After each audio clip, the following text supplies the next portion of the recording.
everybody. Welcome back. Since you're here, I guess you're ready to move on up in the chakra series.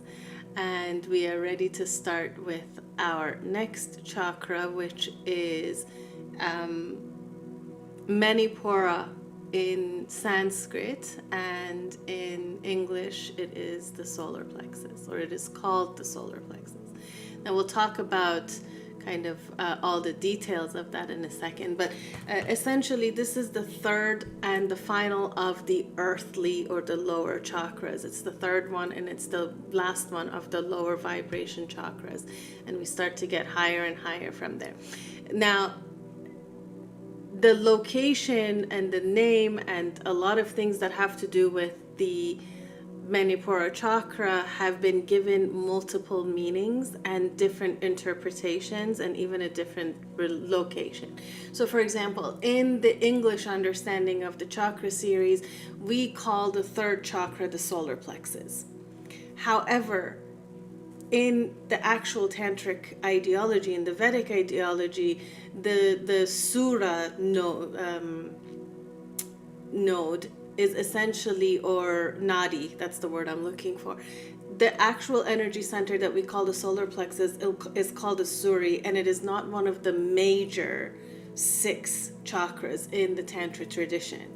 It is related to Manipura, so it actually feeds Manipura, and it is related to the stomach. It is located right below your xiphoid process in the center, along your spine. That is Sura, and that is what we consider in sort of the English tradition to be the solar plexus. We're calling it the solar plexus because it is called after the Sura, which is the sun.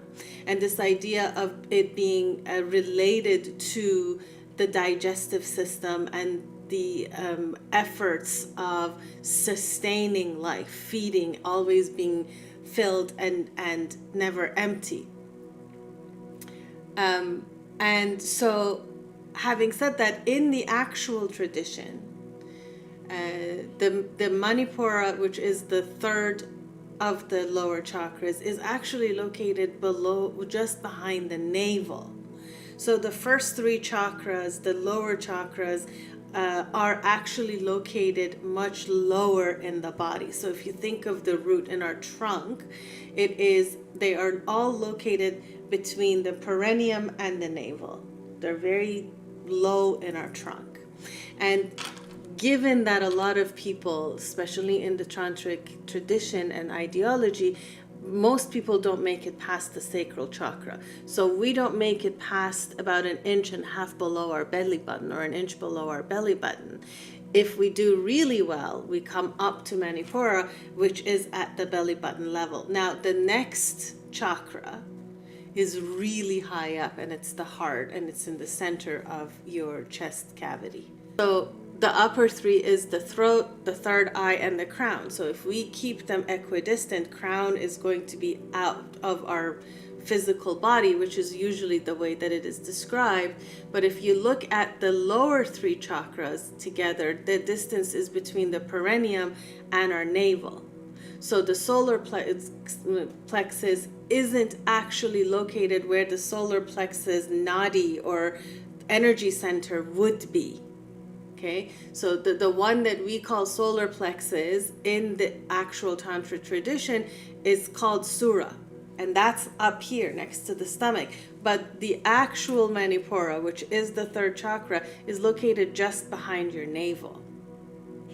Right? So it's really, it's the distance between your belly button and your perineum, which is essentially the distance between one of the upper chakras, which tells you it is so much easier and more essential for us to fill these energies first before we can move up to the non-physical, the metaphysical aspects of ourselves. If we look at this in terms of psychology as well, it works the same way.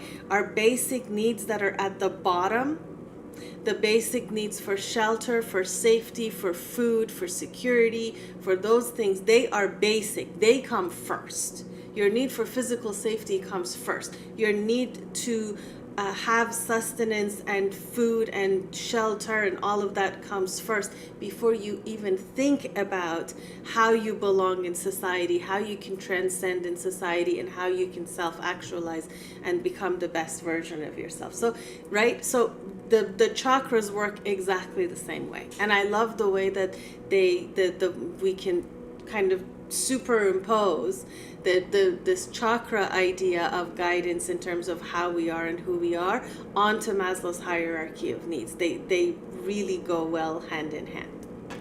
So now that we have talked about the root, we understand what the root is, where it is, what its function is. We have dealt with the idea of I am, and now the next step is to start thinking about, we also went through I create, which is about this idea of creating and expressing your joy and being curious about it and following that. And we said, according to the tantric tradition, most of us don't even make it past our sacral chakra. We don't even make it past the second one. So the one that we're going to talk about today is Manipura, and that's the third one. And the mantra for this chakra is I sustain. Okay, so now that I come from, I understand I am, what I am, who I am, accepting that, loving that, shadow and light all alike. I am. From a position of I am, I create. Right? And then from I create, we now have something to sustain. We now have something to protect. Right? We now have something to maintain. There is now a living organism that is going to require regular feeding, and it is going to require your regular biotic activities, whatever activities it takes to keep something alive. I don't know if anybody has ever had the experience of starting your own business and then having a child. The two are very similar, and they're parallel experiences. Both the child and the business will tell you what it needs and when it needs it as it grows up, and the needs of both changes as it ages and as it grows and as it matures. Right? So anytime that we create something, anytime that something begins to have its own organic existence, it is going to have needs, and it is going to have those needs met in order for it to be sustained. That sustenance is the energy of the solar plexus chakra. Right? So I want to get us started with the composition first, and as we draw this out, I want to give you a little bit more information about the chakra itself. But let's start getting into the symbology and what it means and what it stands for and all of that. So the color of the main part of the lotus in Manipura, or your solar plexus chakra, is yellow. But the petals are not yellow. So I will explain what that is. So the main part of your chakra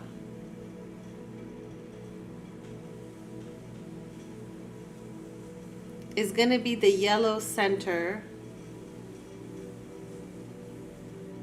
to your lotus. Okay? Now inside of this yellow center, there is an upside down triangle which represents the element for this chakra, which is fire. Okay. Now in the center of this red triangle, there is a white circle. Okay, so as we color this, we want to fade in to keep this as a white circle. Okay. Now remember, I said the higher up we go, with the exception of of third eye, the higher up we go, the more petals we have on our chakra lotuses. This is no exception. So today we have 10 petals instead of 6. We had 4 in the beginning, then we had 6 in sacral, and now there's 10 chakras, or 10 petals to this chakras lotus. The color of the petals is dark blue, as if to symbolize storm clouds, and that's going to be important in order symbology to understand the energy of this chakra. Okay, so what we're going to do is, so what I like to do is do 5 and 5. So I aim to have 5 on this side, which then means I will need to have one kind of perfectly in the center here, and same here, and then divide it that way. So we're going to have 5 dark blue petals per side. That's too big. That's okay. Perfection is not the aim here.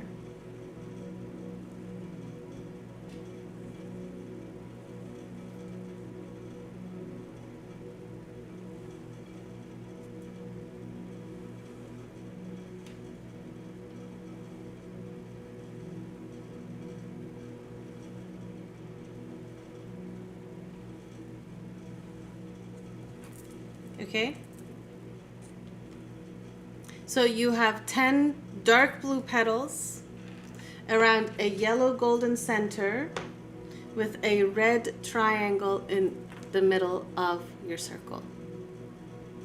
Again, the element of, I have to neurograph this is really bothering me.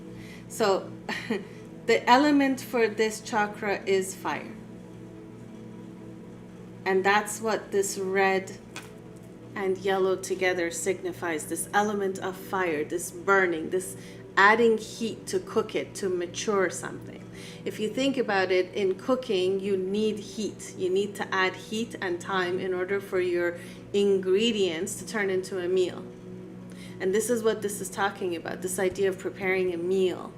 You have the ingredients now with your energies from your root chakra and your sacral chakra. Here, this is where you cook it. This is where it transforms into something else. This is also the center for your habits and for your willpower. Right? And I'll talk about what is significant about this chakra specifically, because in this one, what you want to be really aware of in this chakra and the next, in the heart, we'll talk about that as well.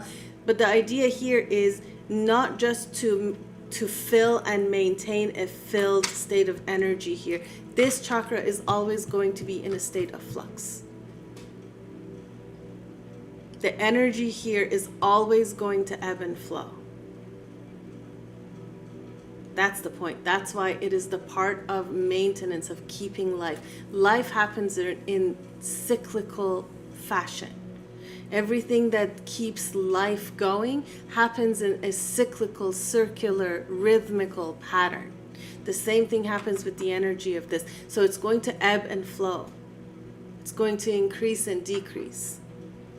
If you think about a fire, the element of this is fire. Compared to the other 2 elements we've talked about so far, which is earth and water in root and sacral, those tend to be a lot more stable, right? You can have earth, you can have mountains made out of ice. So these other first 2 elements are a little bit more stable in some ways. They can maintain the same status or the same state for long periods of time. Fire cannot. Fire by definition comes and goes. Fire does not sustain itself the same way. Okay, so this is your fire center. Your solar plexus is your sun, is your fire. And your fire is going to ebb and flow, which is why your willpower is not a reliable source for you to rely on to get anything done in life. Because it ebbs and it flows. It flares up and it slows down. Now, it's not to say that the embers of a fire aren't just as important and don't release just as much heat as a blaze. But fire, by definition, is mutable. It does not stay in the same state.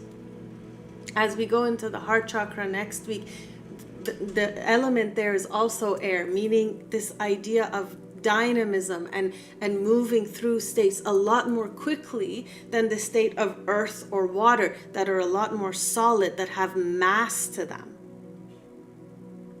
Right? So both air and fire are these elements that transform more quickly, and they allow for other things to transform. Right? So they're both transformative and rapidly transforming. They create, in chemistry, one of the most effective catalysts, so things that make things happen more quickly, is heat.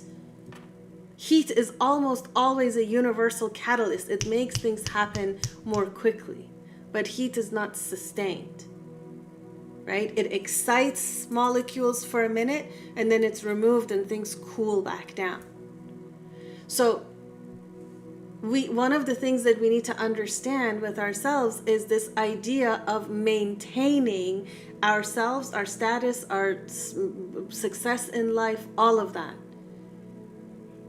Right? We live in societies that expect for you to maintain peak performance for the duration of your life, which is unsustainable, because by definition, peak performance only happens once in your entire life. Peak, by definition, means the very top.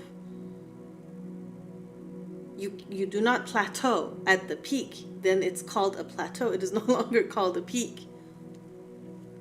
Right? So we have to understand that when it comes to maintaining our life, when it comes to our sustenance, there's always going to be ebb and flow. There's always going to be change. We are never going to get used to the same routine again twice. We're never going to have the same experience twice. So we need to become comfortable with the constant state of flux that we will find ourselves in as we maintain our life and livelihood. Okay? So, because I want to get us rounding and I want us working on this. Once you have your petals, I'll kind of go into detail about what the petals stand for, but if you want to take a moment and neurograph everything, you can. If you didn't draw it with a thin pen and you only have the outline to work with, it's still fine. I would still say you want to round the intersections that you do have.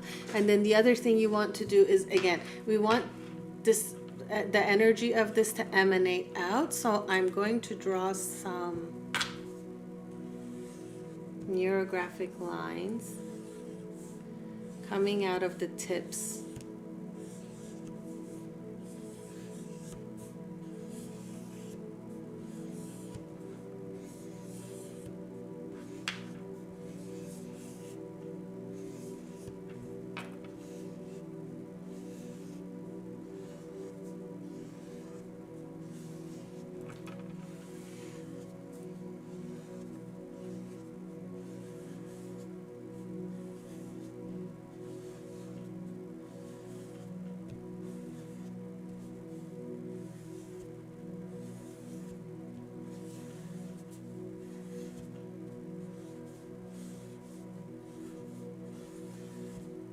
Now, I love the fact that part of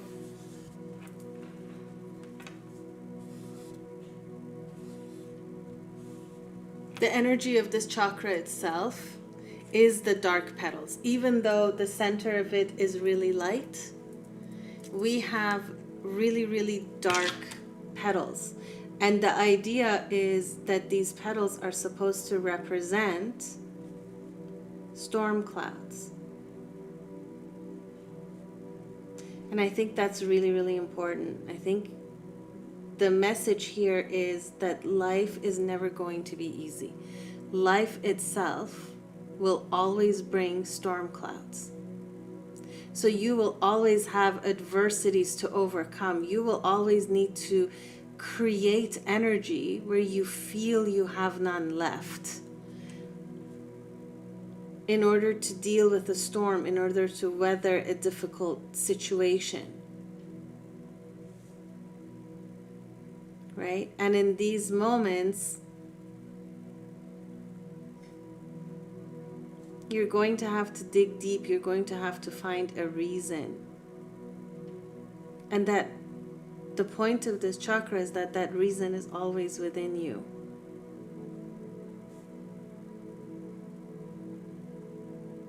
You will always have the strength. You were created with the strength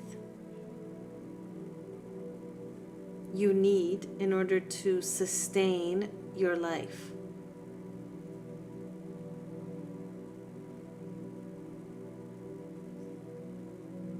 And when storm clouds roll around, which they inevitably will, just know that you have what it takes to make it through. And that storm clouds are natural. They're part of the process.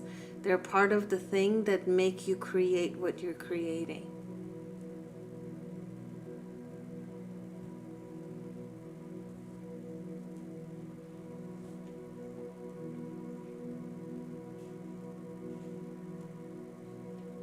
Now, the petals themselves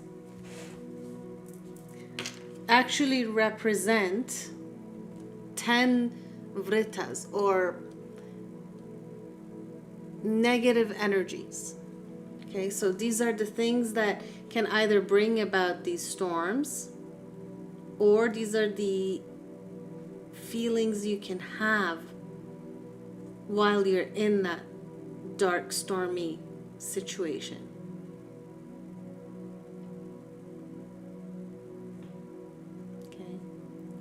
So these 10 are ignorance, thirst, which is interesting because in the vernacular these days, we literally say things like, this person is thirsty.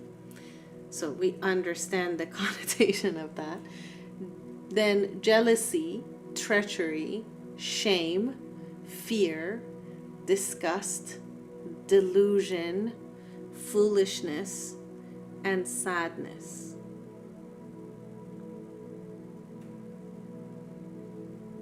So these are all of the energies, or these are all of the things that can block or can waste the energy of your solar plexus.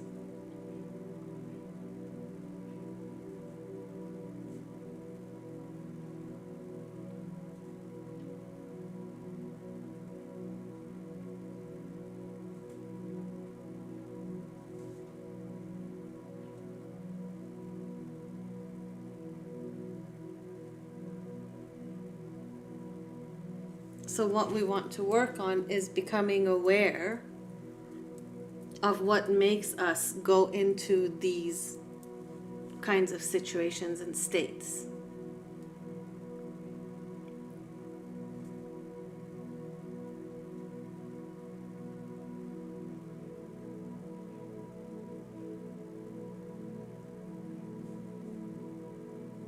And if you notice, a lot of these are lack mentality, which goes against the abundance that is the nature of this chakra.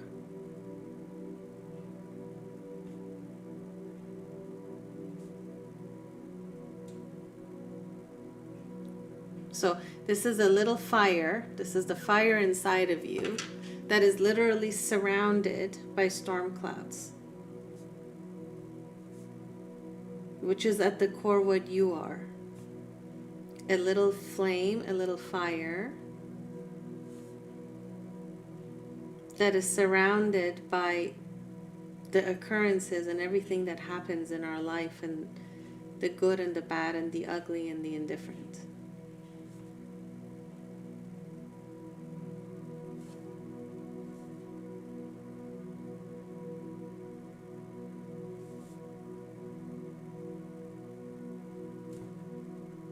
I think that's just the order of the universe, right?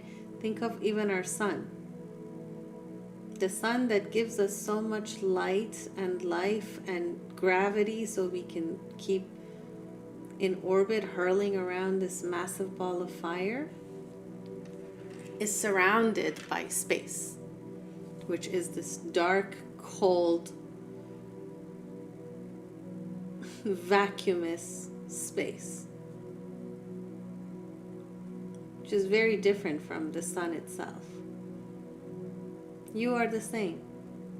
We are all, each one of us is a sun on our own.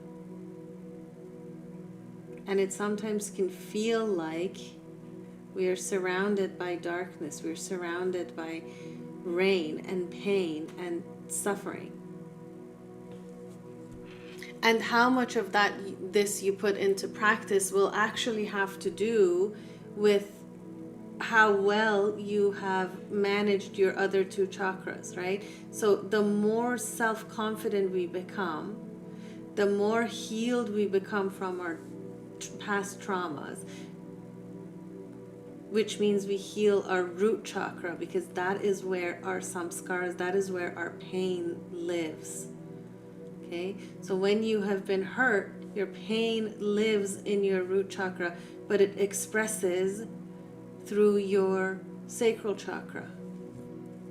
And if we express that, and if we continue to kind of express that, and we get used to that, then we maintain that expression. So how much you feel limited, or how much you feel hurt still, or how much you experience that and maintain that, will depend on how well you've become aware of your past patterns. Because we will keep doing what we are used to doing. Our brain doesn't like learning new things because it means it has to use a lot of energy. And because your brain, even at rest, is the organ that uses the most amount of energy, it tries to be efficient. It tries to create patterns and stick to them.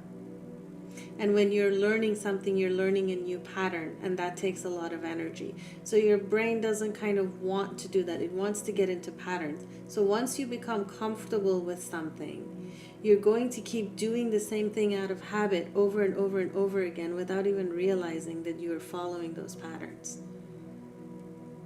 So self-awareness becomes really important. This is why something like journaling is important. Because once you become aware, once you can read the words that you're using in your mind to speak to yourself, you can become aware of your samskaras. You can become aware of at the very least, their expression.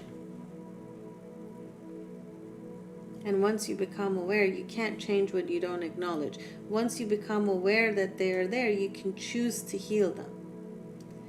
But if you don't know what you don't know, which is why ignorance is one of the things that blocks your energy, or the energy of this chakra.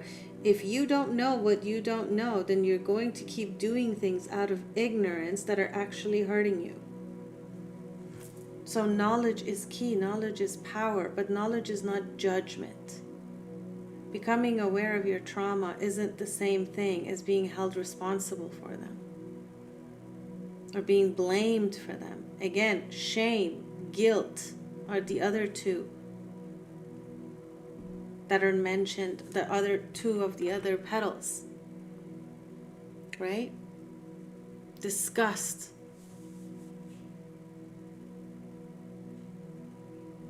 All of these are energies that block your self-sustenance. And these are the energies that will emanate from our wounds, from our hurt.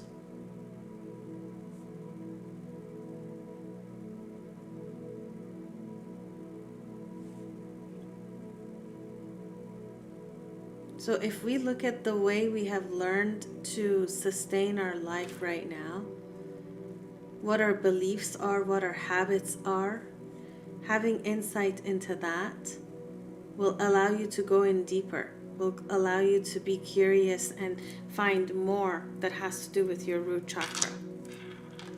You become aware of how those things have changed, how they have changed you.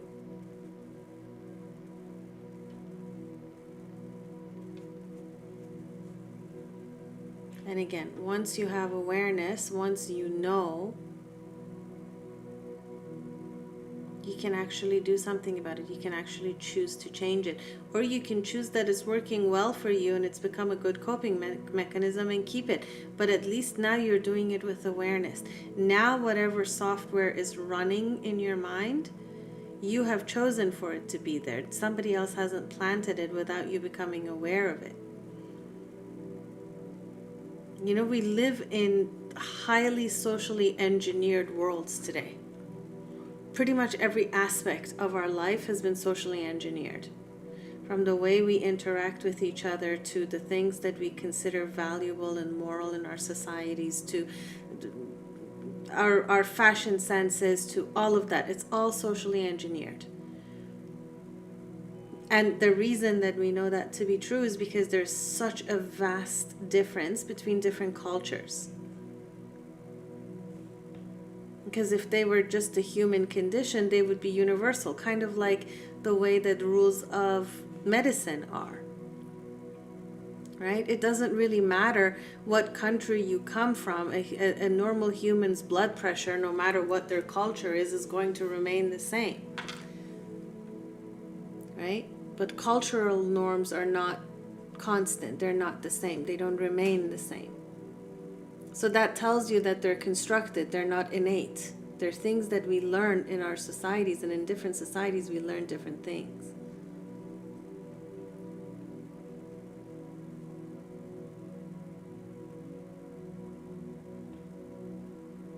And that's where judgment comes from.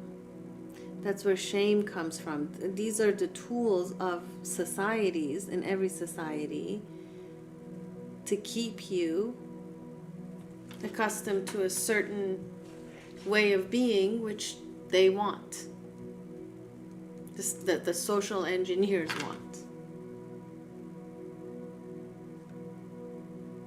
So becoming aware of that means you take some responsibility back, and you're not just hypnotized by the system, and you can choose whether you engage or not and how deeply you engage. I'm not saying that once you understand and become aware of it, you're going to reject everything. No, you won't. You probably won't. Because rejecting the whole system means that then having the courage to have the system reject you. And that's very difficult, especially for creatures that are made to be social and to belong somewhere. We have a deep biological and psychological need to belong to our societies, to our families, to people that we value. We need to be valued by our society. That's a very deep inherent need in pretty much every single human being. And that's what can be exploited.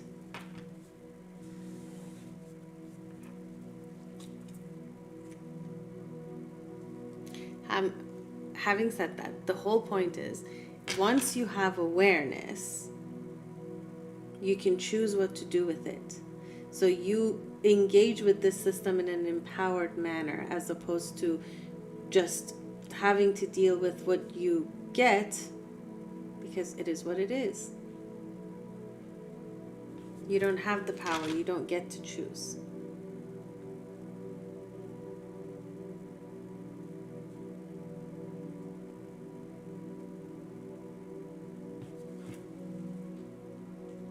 So, when it comes to this chakra, one of the main questions becomes, what are you sustaining? What are you using your energy every single day to sustain and maintain? Is what you're sustaining bringing you joy? Or are you doing this out of a sense of duty and obligation?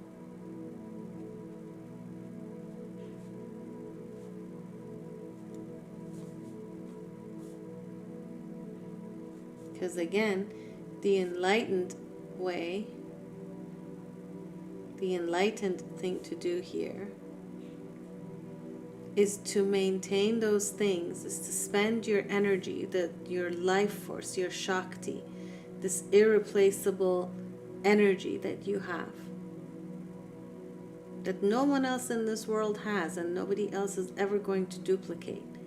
Are you using that energy inside of you for the best? Are you using it for the best version of you?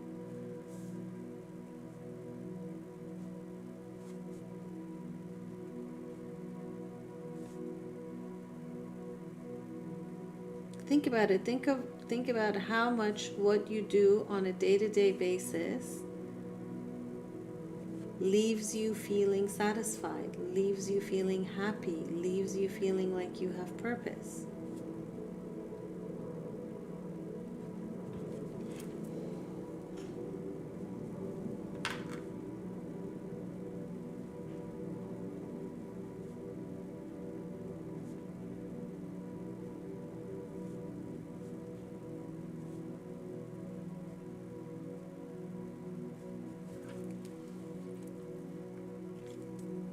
That's what this chakra is all about, the fire. Maintaining the fire, not letting the fire go out. How often do you allow yourself to get excited anymore? Or is life just about duty and routine and doing what needs to be done?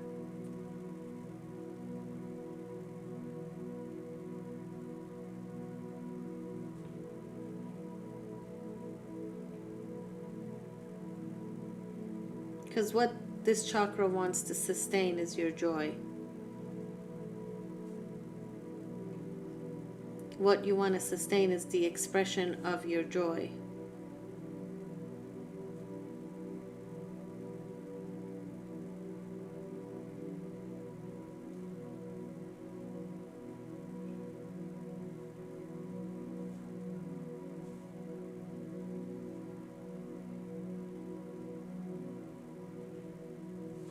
Do you remember what brings you joy anymore?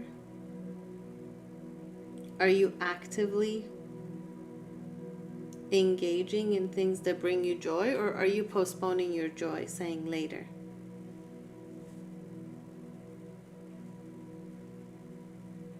I'll be happy when. I'll be able to live my life the way I want when. Are you putting conditions in front of it, or is the pursuit of that the most important thing in your life?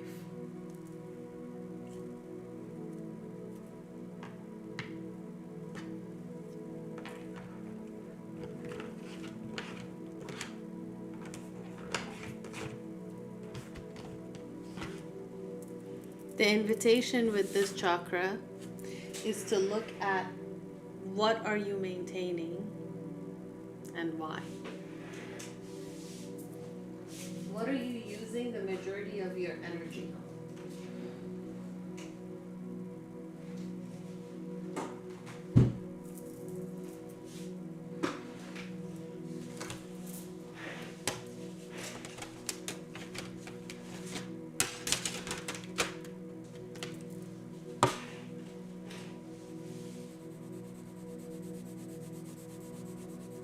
Also, what fires you up?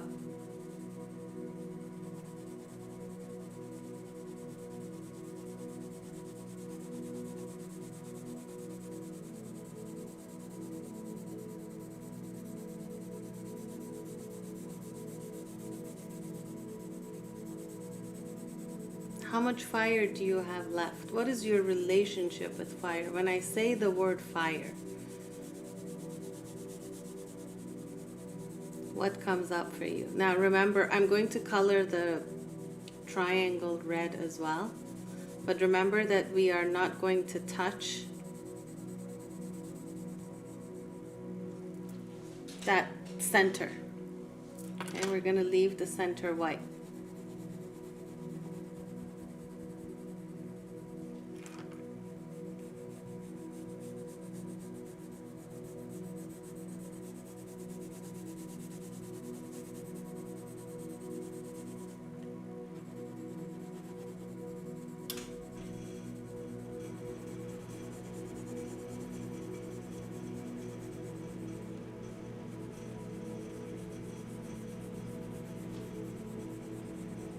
So remember that you are a fire creature. You have fire inside of you. And we literally do. We have electricity running through us. That's what runs through your neurons. That's what allows them to communicate so fast and so quickly with each other. Right? The fact that there's literally electricity running through it.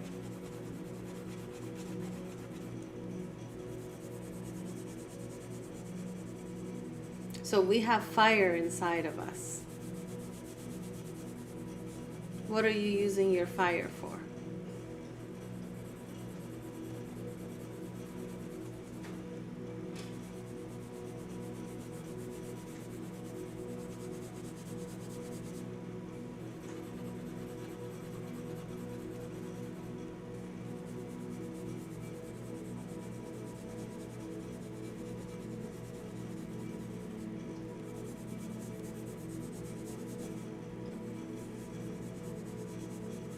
The fire, the heat that you have, keeps you alive. One of the signs of vitality is body temperature. Right? That's when in medicine they check your vitals. One of the things they check is your temperature.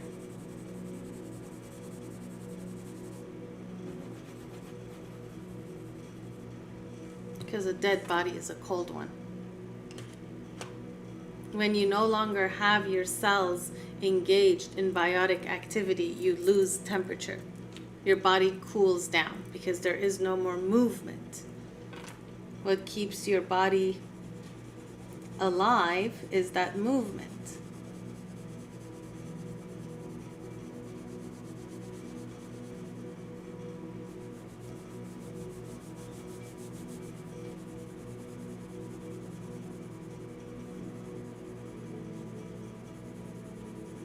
And this is why, for example, in religion, they talk about moving for your sustenance. Collect your daily bread is one of the tenets of Christian belief. This idea of you got to get out there. You got to do it every single day. You got to maintain yourself every single day. You have to move towards it. There's in my language and in Islam, they say, movement from you, blessings from God.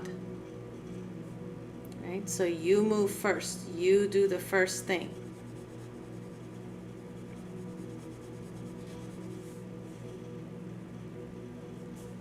Once you ask and you shall receive, but you do the asking. You put the energy out there first.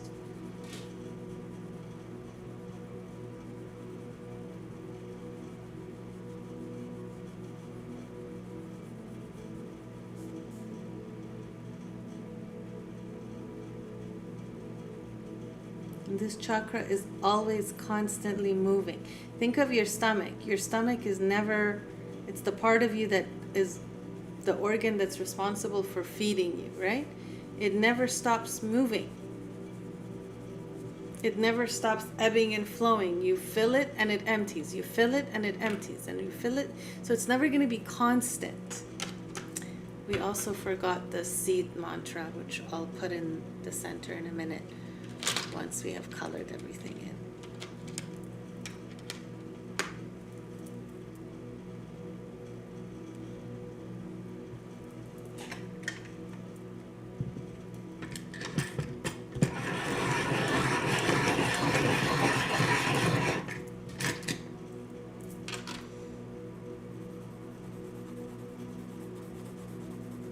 So never forget you're a tiny little flame of the universe that is surrounded by storm clouds. And the point is, you can light your way through those storm clouds. You will make it through. You are the light. You are the heat. Don't be afraid of the darkness, even if it fully surrounds you. Because the real light is inside of you, not outside.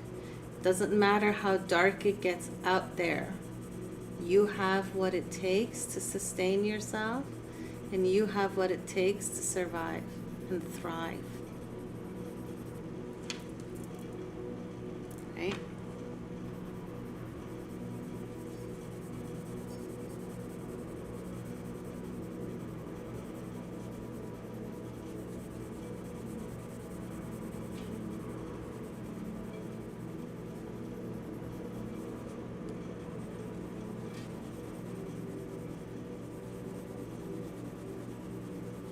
I think more and more, because of the way we are trained and we live these days, sustenance, this idea of sustaining something, comes almost naturally to us. We are taught from a very early age to be responsible, right?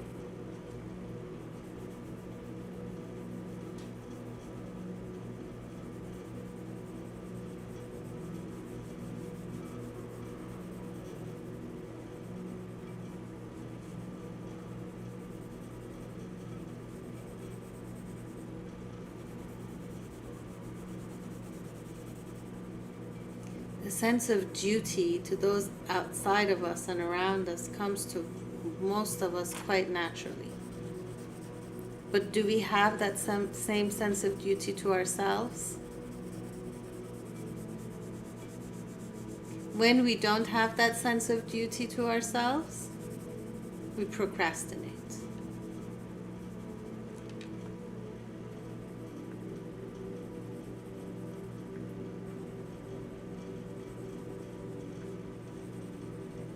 Right? When we allow ourselves to get taken over by fear, we procrastinate. We procrastinate because it's a defense mechanism, because somewhere in our mind we are not really confident about what we're about to do. And so the later we do it, the later we have to face possible failure or defeat. And so we postpone it. Whereas if you were to go into it with confidence, you would recognize very quickly that you have the necessary skills to, even if you don't know it, figure your way out.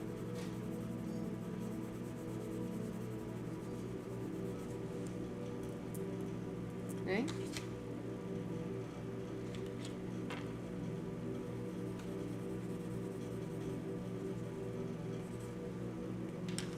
Don't be afraid of the darkness.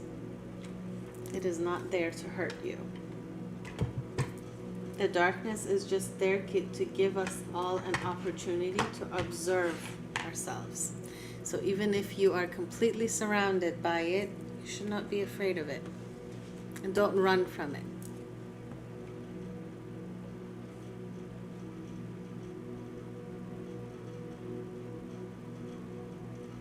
So, we also have a seed mantra, or a person-looking thing in the middle of this chakra. It is called Ram, and it looks something like this.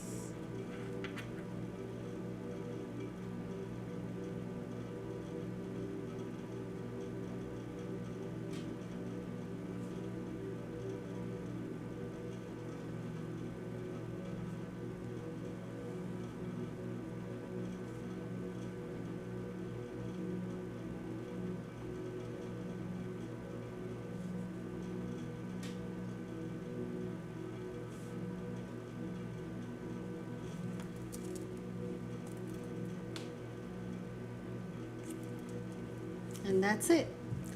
And that's our introduction to this chakra. So, we will be back next session. Next time, what we want to focus on is actually taking away any blockages that have to do with this chakra. So, things like perfectionism, things like our habits, our association with our habits, our willpower, how we beat ourselves up when we can't use our willpower in the long term, right? Our association with shame, our association with guilt, all of these things are things that block the power of our Manipura chakra, our jewel center.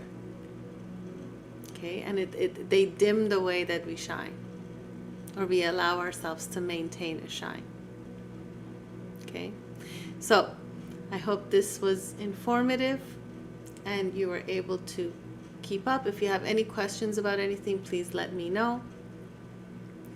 I will edit parts of this later, but if you have any questions, please leave them in the comments. But other than that, I will see you next time for releasing the blockages of our Manipura or solar plexus.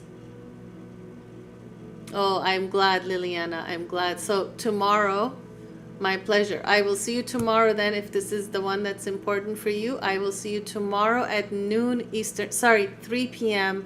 Eastern Standard Time, noon Pacific Standard Time. I'm so happy. That makes my day, Liliana. And thank you for showing up and letting me know that my sound was off, because I would have kept rambling without recognizing that my sound was off. So thank you for letting me know. But I will leave you to it. I will see you mull over the things we talked about today. And tomorrow we are just going to come in for a release, and we're going to let go of everything that is wasting this essential energy inside of you, that is the energy of your Manipura and your jewel center. Okay? I will see you tomorrow. Have a great day.